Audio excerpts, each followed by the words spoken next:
Good morning. It's February 10th, 2022. This is To My Liberal Friends, and I'm John Haddo. You know, years ago, back in the 70s, there was a very big hit song by Don McLean called American Pie. And some of the words in one of the verses was, "Bad news on the doorstep, I couldn't take one more step." And it seems like this would be the same words that Joe Biden keeps hearing day after day. Inflation continues to run rampant. This morning, the CPI predicted that inflation was at 7.5%, a 40-year high. To put this in perspective, here are some real examples that hit everyday people. The average price of meat, poultry, fish, and eggs is up 12.8%.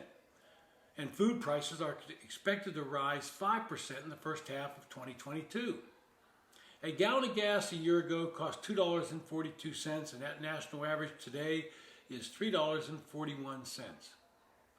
Electricity and natural gas, what we use to power and heat our homes, continues to rise. And these are numbers that hit every American, and particularly low-income people who have to eat, buy gas to go to work, and heat their homes.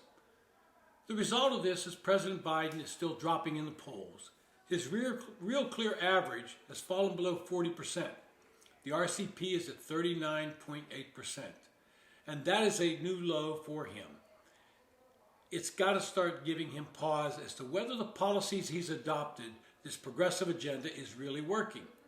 Congressional approval, traditionally lower than the president's, shows a 17% approval and 58% approval. On the direction of the country, polling shows that 28% people think we're in the right direction and 60-some% say we're in the wrong direction.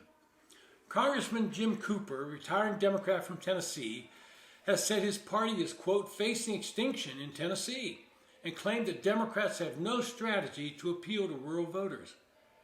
His quote, "As usual, Democrats are not alert to future dangers." Now, all of these are not good signs for Democrats in Congress as they start getting ready to run in the midterms. Let's look at some of the races. In Georgia, Herschel Walker is now at 47%, and Senator Raphael Warnock is at 44%. Not good news for Democrats in the Senate. In the governor's race, both Governor Kemp and his challenger, former Senator David Perdue, have leads over Stacey Abrams. She took another hit this week with the apparent hypocrisy on mask wearing and is trying to defend it with very little results. In Pennsylvania, an open seat, Dr. Oz has a double-digit lead on his closest primary challenger and is running slightly ahead of the Democrat on a generic ballot. In Florida, Marco Rubio has a strong lead over Democrat Val Demings, who is leaving Congress to challenge him in the Senate. The Nevada race, another race that's very important. Nevada shows a close Senate race on a poll showing Senator Cortez Masto up 5%, and another showing Adam Laxalt up 3%. So there's got to be some margin of error room there, but it's not good news for the incumbent since Laxalt is still in a primary and is not the declared candidate yet.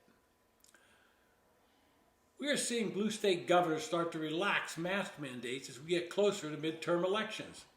The message from the CDC and the White House is muddled at best. They seem to contradict each other on a daily basis. The science is showing that children don't get the disease, and yet the teachers union is demanding that they work virtually or don't go back to the classroom until there is absolutely no chance of any spread of the virus. Well, that's never going to happen. That's like saying there's no chance of getting a cold, no chance of getting the flu. The bottom line is the virus is never going to completely go away. But the teachers union, and they have a lot of influence with Democrats, are demanding certain restrictions. But the governors are getting nervous. And so they're starting to pull back some of them in New Jersey this week, in California this week. To the American people, I go back to the Don McLean song. One of the other was, "Oh, and I watched him on the stage. My hands were clenched in fists of rage." And I think that's what a lot of Americans are as they look at some of these restrictions and some of the policies that some of these Democratic governors and other politicians have put in place on them. And this is why many Americans are thinking that as they see Joe Biden muddle through another press conference, and as they watch Jen Psaki try to correct what the president said, their fists are raised in rage.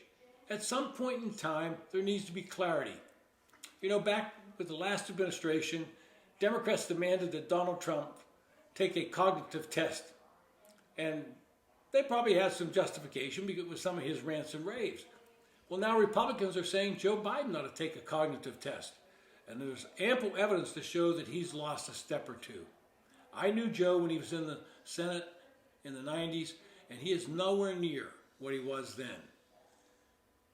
We have some problems in this country, and Democrats are now starting to figure out that maybe their progressive agenda is not what Americans were looking for. The numbers are there. The polls are showing they're in trouble. And so I go back to Don McLean saying, bad news on the doorstep. I couldn't take one more step. And that's about where they are, not able to take one more step. This has been To My Liberal Friends.